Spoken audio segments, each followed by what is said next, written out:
Aaron Kreipels, he's the boy that found Matthew out there by the fence. You know, I really don't think I'm up for it, though. I'm gonna see if someone else can do it.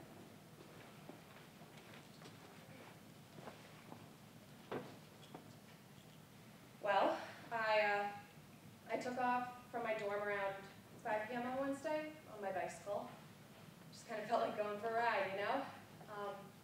I made it all the way up to the top of Cactus Canyon, and on the way back down, I didn't know where I was going. I was just kind of, picking the way to go, which, yeah, it just makes me think that God wanted me to find him because there's no way that I was going to go that way.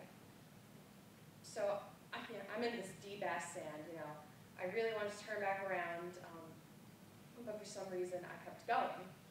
And there was this rock on the ground, and I drilled it, absolutely drilled it. I went over the handlebars and tumbled onto the ground. So, I get up, I'm just sort of dusting myself off, and I'm looking around, and I noticed something, over by this fence, which turned out to be Matthew, and I thought it was a scarecrow. Seriously, I was like, Halloween's coming up, maybe it's a Halloween gag. Thought nothing of it. So I pick up my bike and I walk it around the fence. It was a buck-type fence. And then I noticed his hair. And that was just such a major key to me, realizing it was a human being, was his hair. Because I still thought it was a dummy. I even saw his chest going up and down, and I was like, oh, it's some kind of mechanism. But then when I saw his hair, I knew it was a human. So I start running. I run to the nearest house, and I call the police. I responded to the call. Officer Reggie Flutie. When I got there, at first, the only thing I could see was partially somebody's feet, and so I got out of my vehicle and ran over. The gentleman that was lying there appeared to be a young man, 13, 14 years old, because he was so tiny, tied to the bottom end of the pole and lying on his back. The gentleman that was lying there, Matthew Shepard, was covered in dry blood all over his head. There was dry blood underneath him, and he was barely breathing. He was doing the best he could. I was going to breathe for him, but I couldn't get his mouth open. His mouth wouldn't open for me.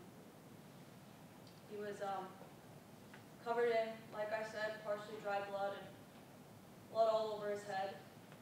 The only place that he did not appear to have any blood on was on his face, because that's where he appeared to be crying down his face.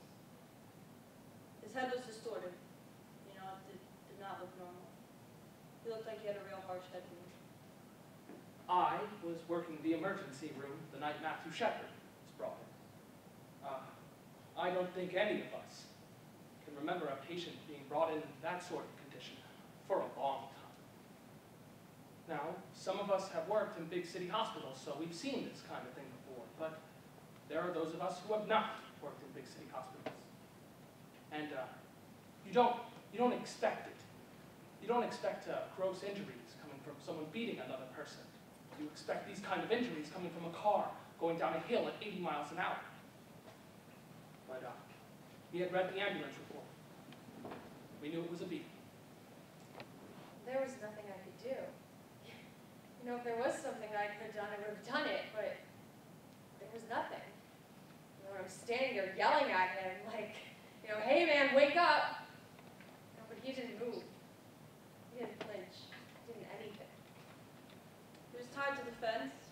His thumbs were out in what we call a cuffing position, the way we handcuff people. And he was bound with a real thin white rope, and it went around the pole about 4 inches up. His shoes were missing. He was tied so tight, and so I got my boot knife out and I tried to slip it between the rope and his wrist, and I had to be extremely careful not to harm Matthew any further. Your first thought is that this is from somebody who comes from out of town, meets another person like this. Shit happens, and shit happens in Laramie. But when someone has been beaten repeatedly, it offends us. I think that's a good word. It offends us. He was bound so tight. So I got the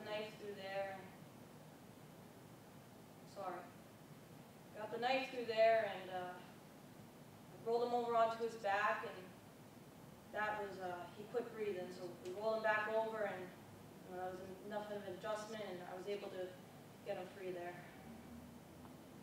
Now, the strange thing is that 20 minutes before Matthew Shepard was brought in, Aaron McKinney was brought in by his girlfriend.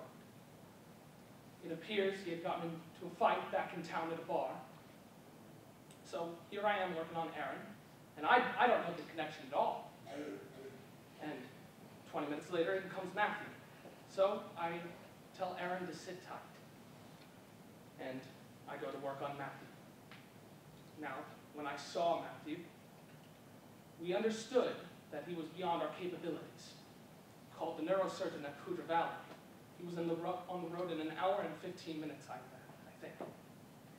They showed me a picture.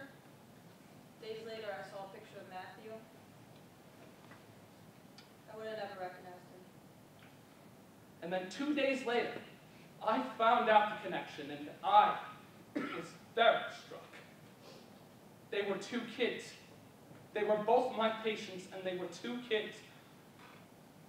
And for a moment, I thought maybe this is how God feels as he looks down at us, how we are all his children. Our bodies, our souls. And I felt a great deal of compassion for both of them.